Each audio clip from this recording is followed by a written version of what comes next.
కూర్చోండి. అందరూ బయట ఉన్న వాళ్ళందరూ వచ్చి లోపల కూర్చోండి. కూర్చున్నారా అందరూ? కూర్చున్నాం పాస్టర్ గారు. ఇదేదో మాట వినిపించింది. కూర్చున్నారా అని అన్నారు కదా, రాసేసుకుందాం. కూర్చున్నారా? ఓకే. క్రిస్మస్ అంటే ఏంటి? మీకు తెలిసిన భాషలో చెప్పండి ఎవరన్నా. కొత్త బట్టలు, పిండి వంటలు పాస్టర్ గారు. క్యారల్స్ పాస్టర్ గారు. ఇంకా మీకు తెలిసినవి? రంగోలీ కలర్స్ పాస్టర్ గారు. ఇంకా మీకు తెలిసినవి? గిఫ్ట్స్ పాస్టర్ గారు. ఓకే. ఇంకా క్రిస్మస్ తాత వస్తే పాస్టర్ గారు. ఓకే. అయితే ఈరోజు క్రిస్మస్ గురించి ఒక నాలుగు మాటలు నేర్చుకుందాం. యేసుక్రీస్తు మన ఈ లోకానికి ఎందుకు వచ్చాడో దాని గురించి మనం ఈరోజు నేర్చుకుందాం.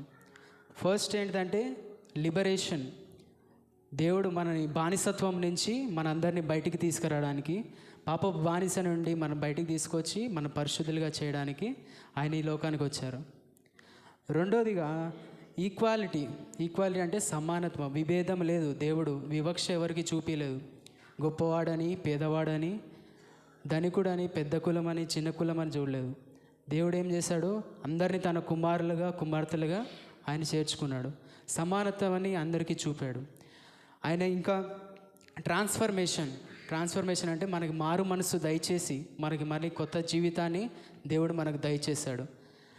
ఇంకా మనని తండ్రికి మనకి తెగిపోయిన సంబంధాన్ని రీకన్సిలేట్ చేయడానికి, ఆ తెగిపోయిన సంబంధాన్ని నిర్మించడానికి ఈ లోకానికి వచ్చాడు. ఈ 4 విషయాలు ఎప్పుడు మనం గుర్తుపెట్టుకోవాలి. అందుకే ఈ లోకానికి ఆయన వచ్చాడు. ఆయన వచ్చిన సందర్భంగా మనం అందరం కూడా క్రిస్మస్ జరుపుకుంటాము.